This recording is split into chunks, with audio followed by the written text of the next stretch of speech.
to get them in the overtime, then they blow it open?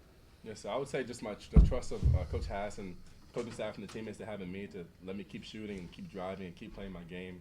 And as a freshman, to be able to play through mistakes is, I feel like it's a big reason why I came here. And just them having the trust is the reason I could come through in the end.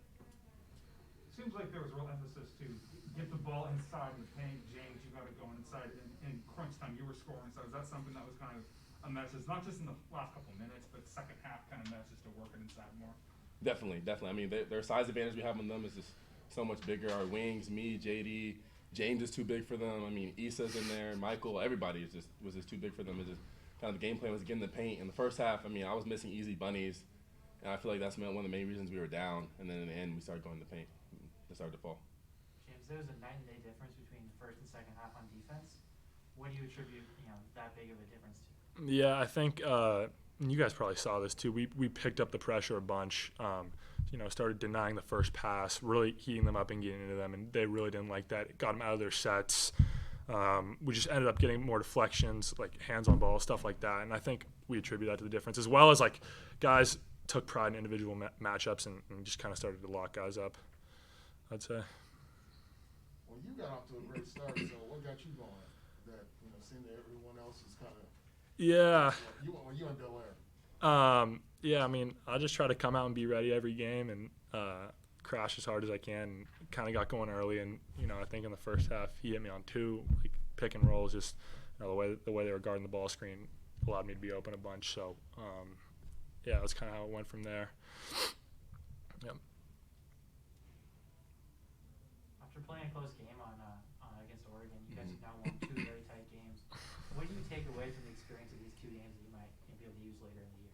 Definitely kind of thinking the bigger picture, like later on in March in the Pac-12 tournament and hopefully the March Madness, is how those close games and those experiences can kind of carry on to the bigger and bigger games against better teams. Because, when it gets to that time when you're playing good teams, it's not going to be really any blowout games. Everything's going to be tough.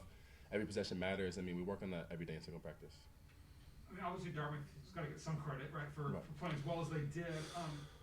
What do you guys think Dartmouth did well? What made them challenging to beat in this one? I can take it. They run great sets and they're quick. They shoot the heck out of the ball, but they run great sets and they're quick and they pass and cut super well. And so you're chasing off stagger screens one way, but you're also worried about the back door, and it's not easy to guard. And they're very disciplined. So all credit to them. They obviously they put up 78 points, and I think most of that was in regulation, not in overtime. So yeah, they're great. Conditioning. They were running the whole game. Barry was running around screens, back door, playing defense the entire game. I really think their conditioning is really what kind of hard for us to contain with. Brandon had a career high today. Can you guys talk about what you got out of him? Oh yeah, it was huge, especially down the stretch. I don't know the breakdown, but I felt to me like a bunch of that came at the end of the game and in overtime. He was huge. He does a great job. He's always ready to play. Came off the bench tonight and brought that energy that we needed. It was huge. It's what we needed. He had the last three buckets, the 3 dunks, I would say. And we see it every day in practice, so it's no surprise to us. But for him to show on the national stage is good. Harrison, you went on the fly run by yourself, down 7. You got a layup inside. I think James and you got help get the stop, and you hit the corner 3. Can you just kind of talk about that sequence from your perspective? Yes, sir. I think it's just kind of having Michael O'Connell. He passed me the ball in the corner for the 3, and for him just have trust in me after I missed. I think I missed my first 3 threes, or however many I missed. Missed the first 3 threes. For him to have the trust in me to pass it to me in the corner, for my coaches to be yelling, shoot it, even though I missed my first 3. I think it's just what happened.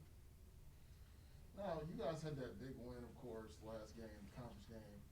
And then these guys, Ivy League, whatever, come from the East Coast. Did they catch you guys off guard? I wouldn't say they caught us off guard. We prepare for every team, and Dartmouth's a great team. I think the name or the league is less important. They're a bunch of vets. They run great sets. They're disciplined. I think we probably could have played better defense in the first half, been more ready. But at the end of the day, we got the win. But that's what matters. But credit to Dartmouth. They're a great team for sure. Yeah, definitely. Didn't really catch us off guard. We knew their sets coming in. Our coach AC did a really good scout on them. We knew what they were going to do, but just how efficiently they moved and how deceptive that was if they're going back door, if they're coming around a screen or flare screen, was pretty difficult to guard. It just seems like in general it was a real kind of good kind of team win, and where everyone kind of chipped in and did different things. Does it feel good to kind of win like this, where it's not just one guy taking it, but everyone doing their part? Is that something you guys can kind of grow from? Definitely. I mean, with Texas coming up on Sunday, I mean, it's going to take a whole team effort to beat them. And to beat Dartmouth and beat Oregon, 2 close games is good for the team to be on a roll. Well, with that coming up, how do you feel playing in a big game like this in Vegas? I mean, it's dream come true. We're playing in the Quicken Loans Arena in Vegas. All my family's will be there. All my friends will be watching because I'm from Texas. So most of my friends went to UT, so I just can't wait to play. Do you kind of wish the game was at UT, just so like people close enough? I mean, or is Vegas kind of cool? You know? Partially. I mean, everyone was at home right now for winter break, so they wouldn't be there anyway. Right. So I mean, being in Vegas is pretty cool too. Awesome. Thanks, guys. Yes, sir. Thank y'all for having me. We'll be back with Coach in 2 minutes. Word, Mom. What's Quicken? We're playing T-Mobile. Oh, T-Mobile. I was like, I don't want to correct them. T-Mobile. I'm T-Mobile. We're good. Was that Cleveland? Thanks, guys. Yeah. Well, it's not, they changed the name there now. What is arenas are What are changing? they now? I forgot what they named it now, but you know, Yeah. these licensing and like just like the crypto in LA. Oh yeah, that one's gonna take some time getting used to. Well, the most apropos name of a sports team was Miller Pirates for the Brewers, and now it's called American Family Insurance Company. So I haven't been home to see it yet, but If the Brewers can't have Miller, then that's the thing. That's what I said. It was so apropos. You had the Brewers, that's the Beer City, Milwaukee, and you got Miller as your sponsor. It was perfect. I hear some Raider fans are nicknaming the Allegiant City the Death Star, and that's pretty cool. it's a cool looking stadium. It's a cool nickname for it, the Death Star. Like, I'll be down there Sunday, so I'm gonna try to go over there too. But I was looking at the temperatures. It's gonna be like down in 30s and at night. Yeah.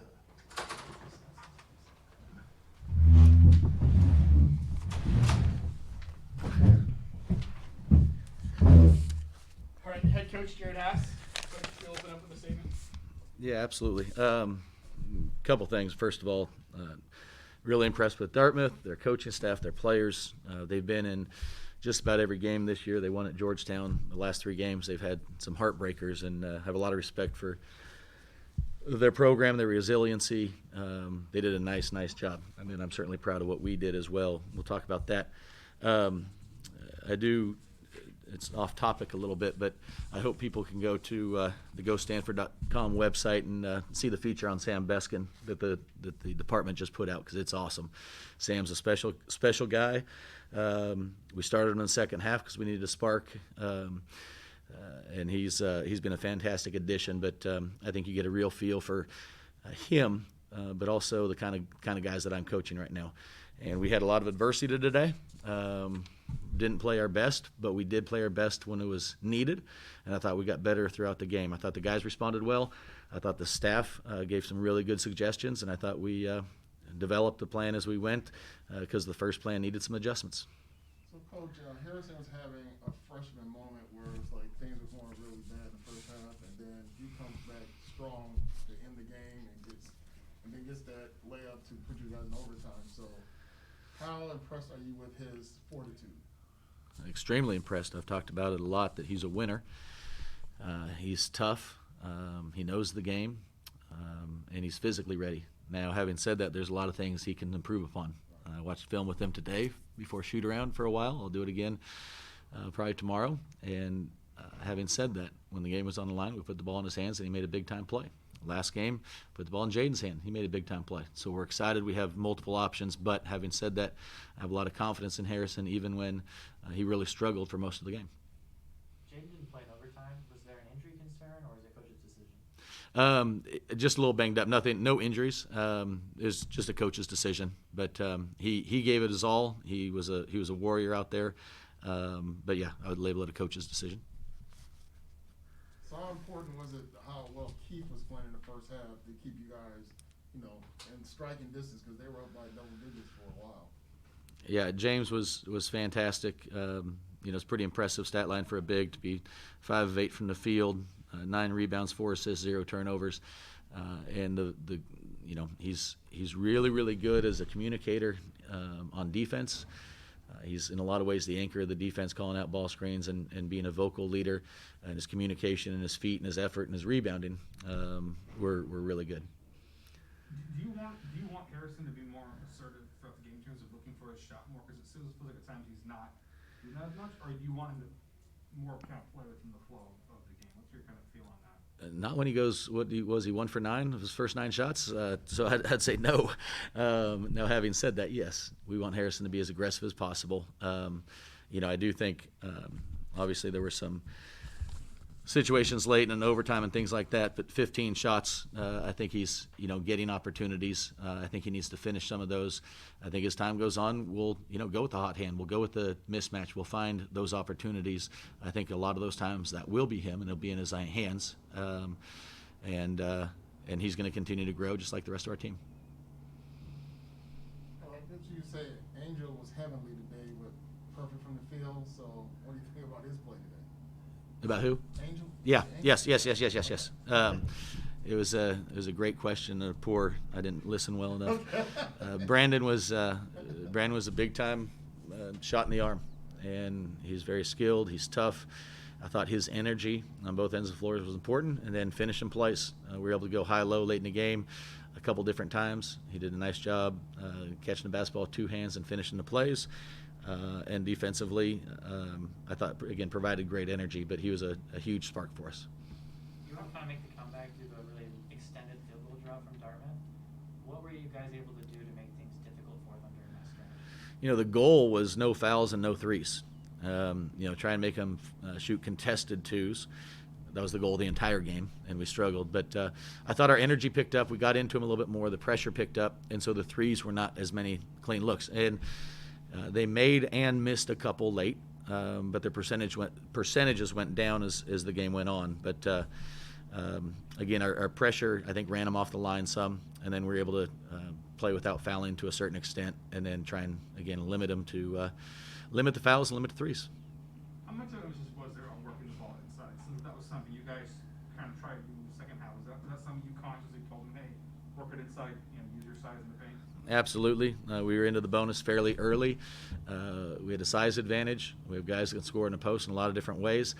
They started a double, did a nice job with that. I thought we had a really good plan. I didn't think we executed that very well at times. But yes, the answer is we wanted to go inside. We wanted to attack inside. And then if it came out, that's fine. But we wanted to make sure we were aggressive. So how important is it to have this big game coming up in Vegas to get 2 clutch wins like this for confidence purposes?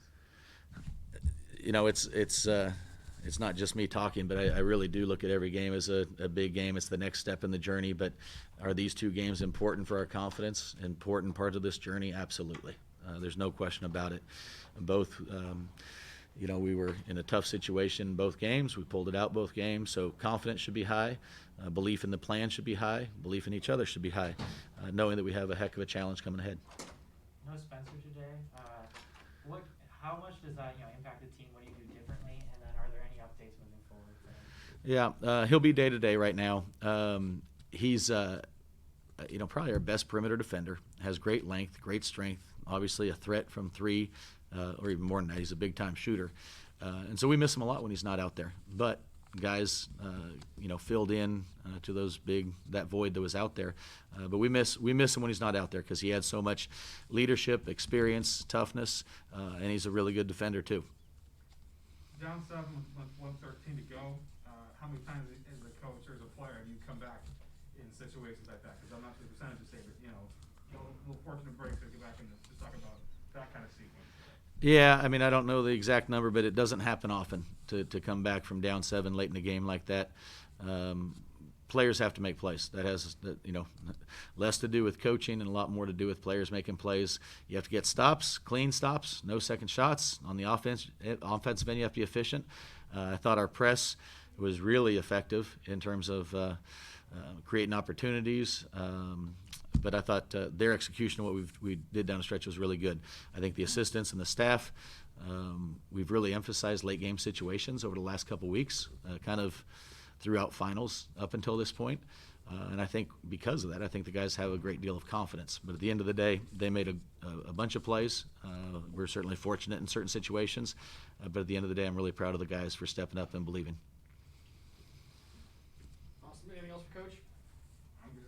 All right. Thank you, guys. Thank you, guys. Okay, have a great one.